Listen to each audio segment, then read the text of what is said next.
If you want to become a better painter, whether it's for digital or for traditional painting, you must approach it differently than if you were drawing. I'll show you the exact method I use to paint this bird using Krita, a free digital software, and using only its default brushes. And I'm going to show you how you can do this too. We're going to paint this osprey step by step and learn how to capture the natural lighting and imply its fluffy feathers with loose brushstrokes. When you're rendering something that has a lot of repeated texture, is the texture dense like this, or is the texture large and spaced out, or is it really large and it only occurs every now and then?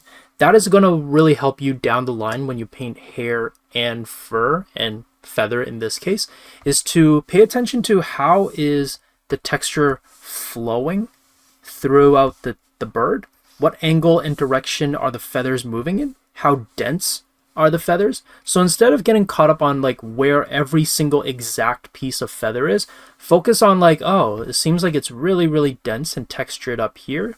There's a lot of tiny little bits of feathers here, but then around the neck it kind of opens up, and then here there's like more like thinner strands, but then when it gets to the body it almost becomes like these waves that are down over here. So you want to pay attention to the direction and angle that the feathers are moving in, but also the density of how it's kind of shifting and transforming from section to section on the birds, or else you're going to get very overwhelmed by it. And you can kind of see here what I mean by like the texture of it. Here is an example of one that I would say is like kind of like this. It's all moving in this direction and it's quite dense. So when you paint it, you can paint it in this way as well. Your brush strokes can follow the form of the feather. Same with over here. You might block it all in white, but then render in little bits of the shadows underneath the fur. Don't follow where the feathers are and all the individual pieces, but look at the silhouette. Imagine if the bird was just like a block shape. What would that block shape look like? And so you kind of almost want to mentally project that onto the image as you're copying it and as you're drawing it. And then when you overlay the feathers, then you want to pay attention to like what parts of the feathers are overlapping, what parts are sticking out, how much is it sticking out and how thin, and then also what has light and what is in shadow, because you don't want to outline every single feather. You want to capture the lighting that's there. I'm gonna just start painting the bird. So let's see, start with this. So when I'm blocking in, I try to paint with like pretty solid brush strokes, but I'll try to lower the opacity of the brush down to maybe about 90 so that there's a little bit of overlap and it allows me to overlay some colors on top of each other. But for the most part, you want to paint it as solidly as possible. Now I'll block it in probably with maybe like a light gray kind of a color. It looks pretty like warm in terms of colors, so I might push it towards like a lime green, but very light and very gray. So if you're wondering like, oh, why did I pick like yellow? Why did I not pick like red or blue? Since the sky is blue and the bird's white, wouldn't the feathers pick up blue? That's my initial thought and thinking as well. But if I look at kind of the colors that are there on the bird, especially like down here, I notice that they're warmer. And that's probably due to just the sunlight coming down and the sunlight going through the feathers. It's warming up the color tones. And also not only that, but probably the natural color of the bird is also on the warmer side. And because the sky is blue, we'll pick up the warmth a bit better because the complementary color of blue is orange. And so it's, in a way, you can kind of think of it as the warm sunlight color is being complemented by the blue sky. Now for the hairs that's sticking out, I'm not going to be outlining the outside of the tips of the hairs, but instead I'm kind of outlining it where it's the most solid bit.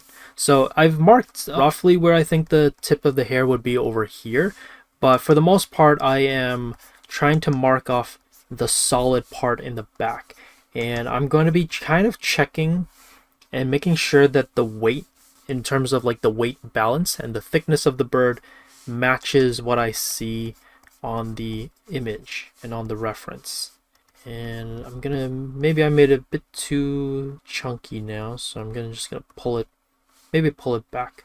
Okay, so now that I have this, I'm gonna go and color in the brown parts of the bird. So I'm gonna pick, like, feels like it's on the orangier side of like brown color, somewhere right maybe like here. Let's just put it in. So if you're not too sure what I did, originally this is where the color was. It was kind of around here. It was more of like a tan orange, and it was quite desaturated. It's kind of dull looking. So in order to bump up the colors, I'm gonna move my color ring over into the red to intensify the brown, because an orangier kind of brown is a little bit more subdued. It's a bit earthier and duller. We need a bit more intensity in the color. Now, depending on your painting software, the orientation of the triangle might be a little bit different, but it's the same principle. You just want to increase the saturation without increasing the value of the color. So I'm going to put this down, and again, I'm going to assess how I feel about it. Now, maybe it feels a little bit too red, so I'm going to move it back to the orange, desaturate it, or maybe desaturate a bit and lighten it maybe a little bit. And yeah, this looks better. And I'm obviously making a more over-encompassing kind of observation. So I'm not trying to go like all the brown colors that I see on this bird are the exact same. Instead, I'm trying to be like, okay, if I had to block all the brown colors with one color, what would I pick? And this is a very traditional painting kind of mentality, because when you're mixing colors, you have to keep track of the colors that you mix. What are the color combinations that you used? And in order to make it manageable for yourself, you want to pick kind of like a color that can encompass all of them. So I'm not going to color in these like speckles that are here in the front, because they're not really that important. Instead, I'm just going to focus on the beak and the back feathers here. Actually, I might do the back feathers first, just to roughly put them in. Now you'll notice that I'm painting the brown blocking in the direction of the feathers. So I'm not just randomly placing them in, but instead I'm trying to match the flow of the feathers. Even though this is just a simple block in, it might feel like, oh, well, what's the point? Why do I need to match the flow? It'll kind of help sell the illusion as you're painting it in. By just simply matching the flow of the feathers, you can kind of capture a little bit of the movement that's happening in the feathers, even though we're not painting them in individually. It'll kind of feel almost like the segmentation that's there in the feathers. And even at this point, we're also not paying attention to the individual feathers that are sticking out, and we're not paying attention to the lighting that's there. We're simply thinking about the flat colors that we see on the bird and how would we paint them in. I feel like that's pretty good. I'm gonna move it in to be a darker color, and this one I actually might move into like maybe ultramarine or indigo, desaturated a lot so it doesn't stand out too much. And I'm gonna color in the beak, because the beak is quite dark, and it also gives me a little bit of like a cooler color to it. Like, it's not really like a brown kind of a beak, so I'm gonna color it with a purplish kind of a color. If you ever want to kind of improve your coloring observational skills, try to be very, very meticulous about like what warmth is the colors that you're looking at. If it's try to start asking maybe less about like what color specifically, like is it a blue, is it a cyan, is it ultramarine, is it green, is it yellow? Start going like, is it warm or is it cool?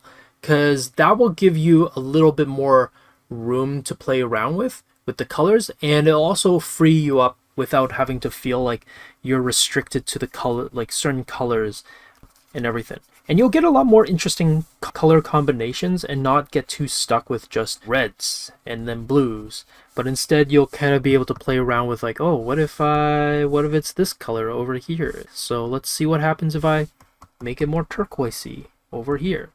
So in doing that, you'll kind of start experimenting more with the colors, and colors don't have to be that intimidating. It can be quite a lot of fun to try things out, try out different combinations of colors, and seeing which ones work and which ones don't. By the way, the raw footage in this video was recorded live in my painting mentorship class, and this painting took me roughly about 80 minutes or so to complete. If you'd like to paint along with me to the full class recording in real time, you can access it for free for 7 days on School. You can find the link to our School program below. I'm not going to really worry too much about the color differences. I'm mostly just trying to block out the shape and how much space the eye is taking up. So we're almost there in terms of being done blocking out this bird. Just put in maybe a few more feathers of this brown part to push it out a little bit more. I might have gone the size of the bird a little bit too like right at the edge, so I might have to cheat a little bit. I always feel like I'm cheating if I do this, but I'm just gonna move the bird over a little bit so I have a bit more space. And now I'm gonna try to start putting in a little bit of the bumps and the changes in the bird's feathers. So when we first did this, I tried to paint it as straight as possible, but now that I've gotten the overall mass of the bird down, I can now start to implement and imply some of the changes in form in the feathers that I see. So like if the bird's feathers are sticking out, put that in kind of like around here in the neck. You can kind of see some of the feathers are hanging out, or there's got a stray feather over there, especially the ones over here. Feel free to like put them in and put in these feathers back here that are sticking out. Now, because of their feathers, don't feel like you need to be too exact. It's a little bit different from drawing faces. When it comes to drawing faces, you want to be very careful and precise, I guess, in a way. But when you're drawing birds, it's kind of similar to plants or flowers. If you've ever painted flowers before, you'll know that you don't have to be too meticulous about all the details in terms of like what's there, like did you get the right amount of petals? Like you don't have to worry about that stuff, right? You just try to capture the relative flow and the relative amount of feathers that's there. You of course can count how many feathers, or how many petals show up, but very rarely do people ever do that. They mostly just try to capture roughly the size of the feather or the petals, how many petals are there, the colors that there are, how many leaves are relatively there, the bunching of the flowers. And feathers is very much the same thing. You're not trying to paint every single feather the exact same way. Obviously there's some people who can do that and try that, but that requires a lot more time. It requires a lot more patience, which, I mean, you guys might have, I don't know. And I could probably do it too, but maybe in this case, for this exercise, I probably don't want to do that. That's probably a little bit too time consuming on my end. But that's why we're not trying to capture every single meticulous detail, but more looking at the texture, the density of the texture. So you'll notice like when I'm painting the beak, I'm not trying to copy the shape of the beak, like the texture on the beak exactly, but I'll notice like, oh, there's a little bit of splatter patterns around here. So when I put down some marks, I'm going to put it down in a splatter-like approach with the brush movements. The shape over here, it's kind of like ovally, so that's why you'll notice that when I put in the mark, that white mark on the beak, I put it in an oval-like manner. So it's kind of those little bits of kind of details that I try to capture and follow. Yeah, for the eye, I'm just going to paint a giant golden disc for the eye. I know it's not just a disc, but I'm just going to block it in, and then I'm going to use like a darker value to carve in the shape of the eye. And this is pretty close. Obviously, there's a little bit more nuance to it, but I think this is a good kind of start. Maybe that I would make the eye a little bit bigger, but I think this is a pretty good start for the eye at the very least. I think might make it a bit bigger, a little bit of like an eyebrow. Okay, I might move in the beak a little bit. Beak might be a bit too out front. Okay, so now that I have this placed, because I don't have that much detail yet, I can simply lasso tool the eye and move it over, and then just fill it in again with like this solid brown color, and not have to worry too much. And that's kind of why we do blocking, so that if you make any mistakes, if you see any kind of misplaced proportions, you can quickly adjust it and cover it up and move things around without it being too much of a hassle. If you want to paint faster, grab my free drawing versus painting guide where I outline my creative process on how to approach painting in the most efficient way and how it's different from the drawing process. This way you won't waste any time guessing what to do next. Now there are two different shadows that are happening. Near the front, I can see that it's a warmer shadow, so I would probably keep it around like maybe orange and then gray it down a little bit. Maybe not orange, but around this like yellow ochre kind of a color. Whereas on the other side though, on the right hand side of my feather, I'm noticing that it's a little bit bluer looking. So no matter what bird you're painting, try to pay attention to, again, asking yourself that question, is it warm or is it cool?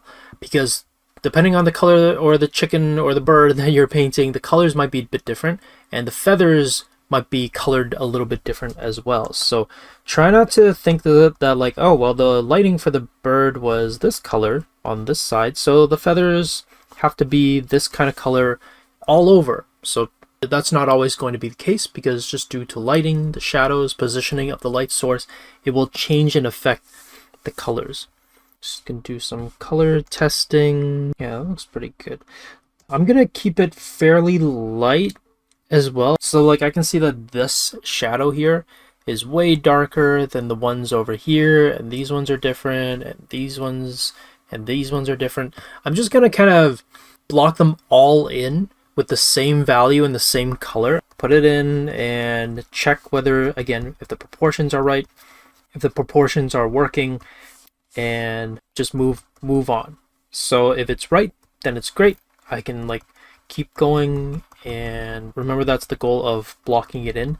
You're trying to catch as much of your mistakes proportionally as you can before you go ahead and commit to the full detailing of the piece.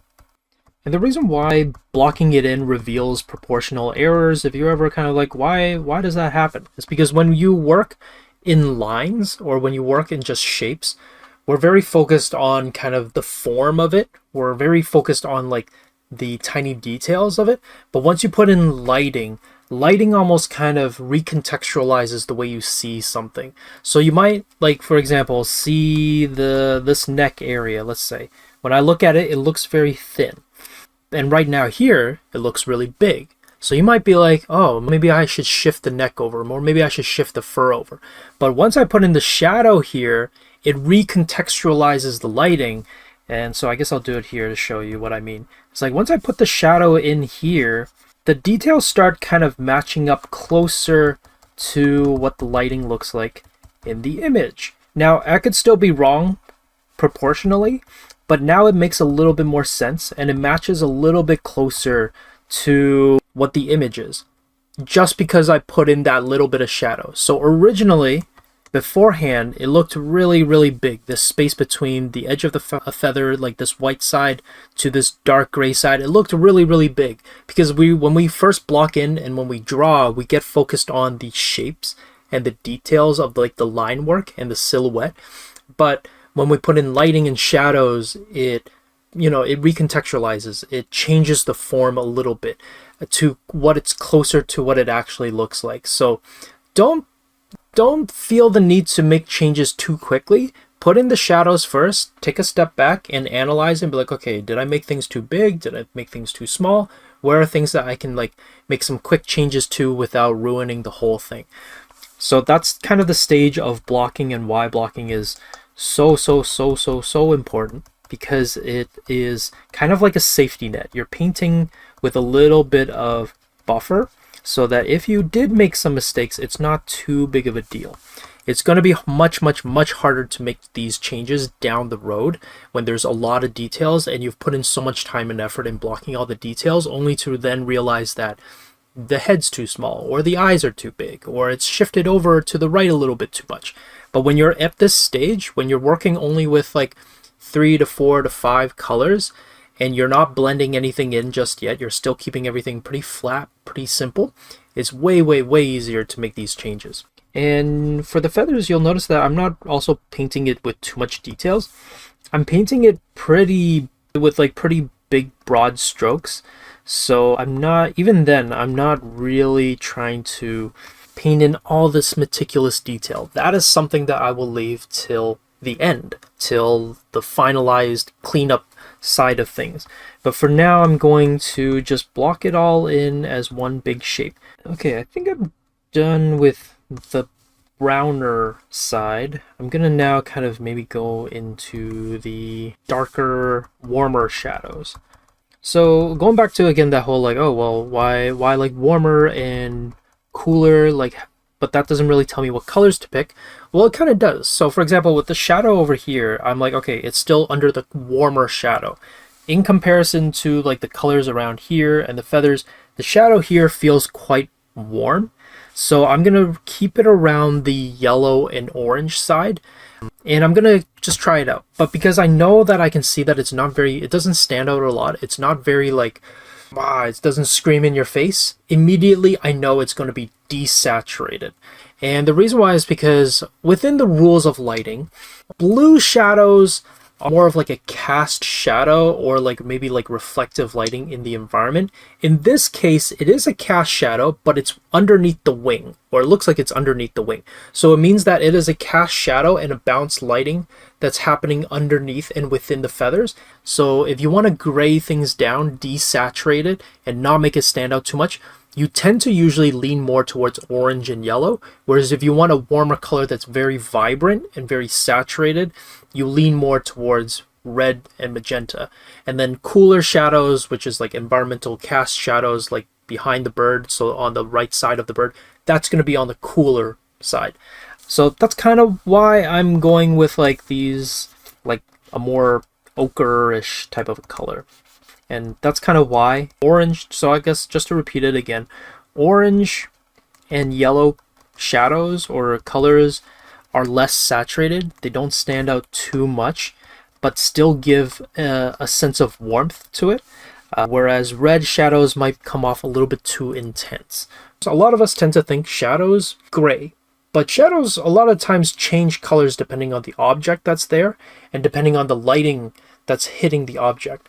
So start looking for colors in places that you wouldn't expect there to be colors, and that's how you can add a little punch of life into the objects.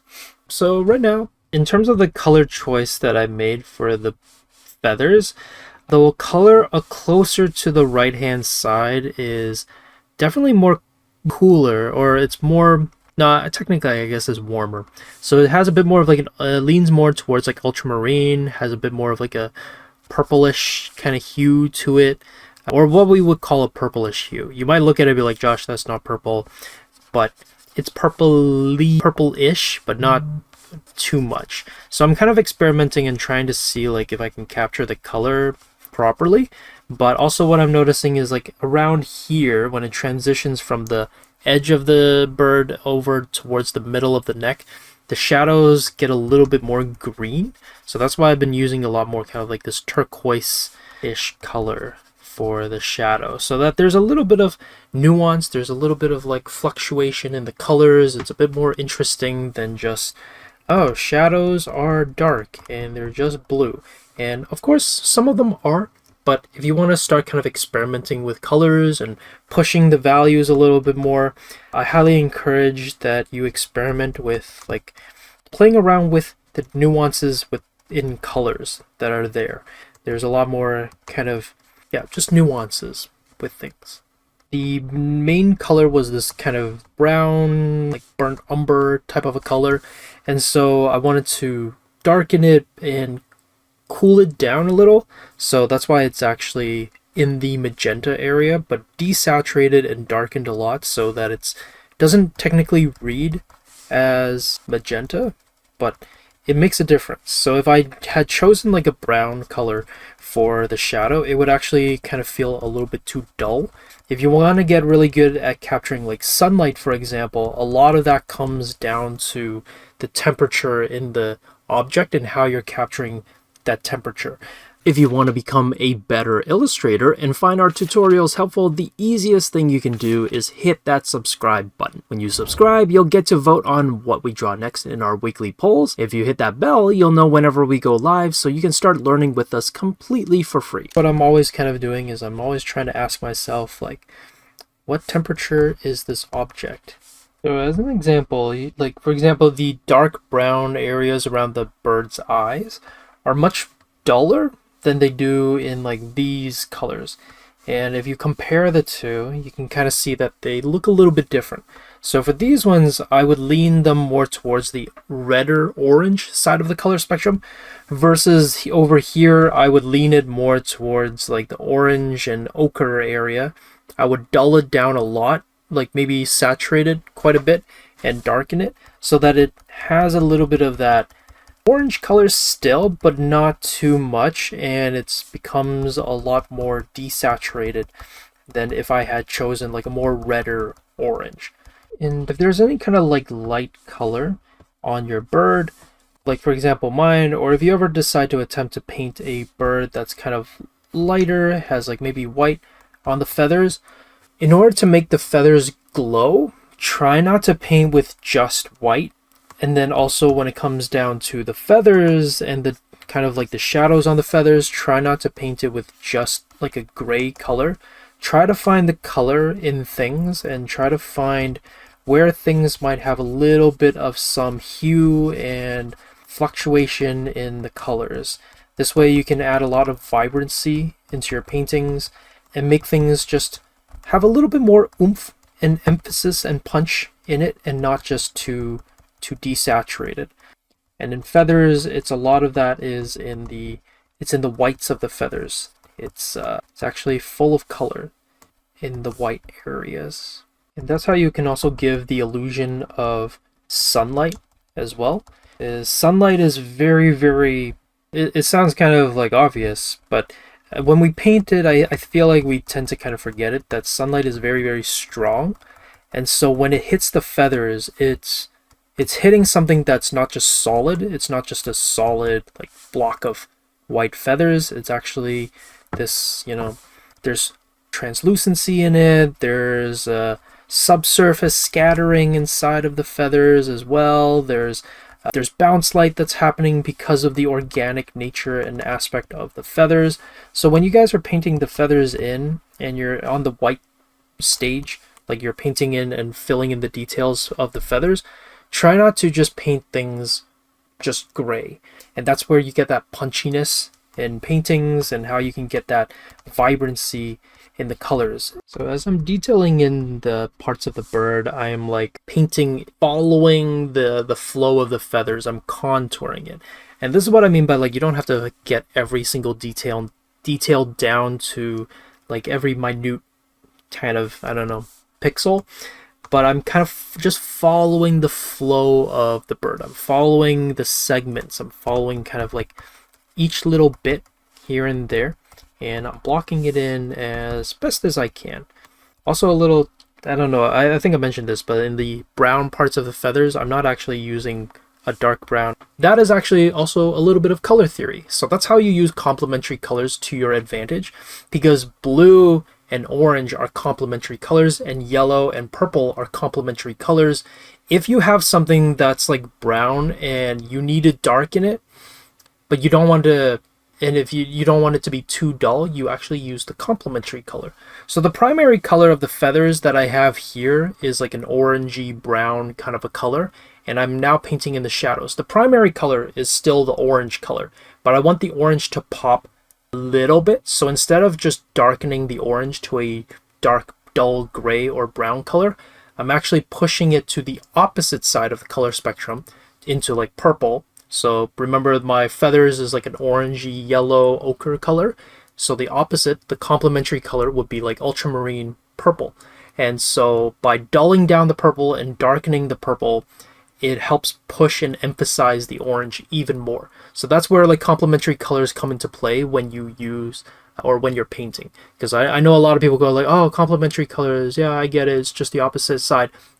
But the real tricky part is like, how do you use it when you're painting? Because you can, but It's about knowing when to implement it and where to implement it. If you made it this far, you're not just watching, you're actually trying to get better. And getting better means having accountability and a supportive community behind you. If you want to connect with art nerds from around the world who are on the same journey as you, join the Wing Canvas Discord. Share your drawings, get real feedback, and come hang out with us.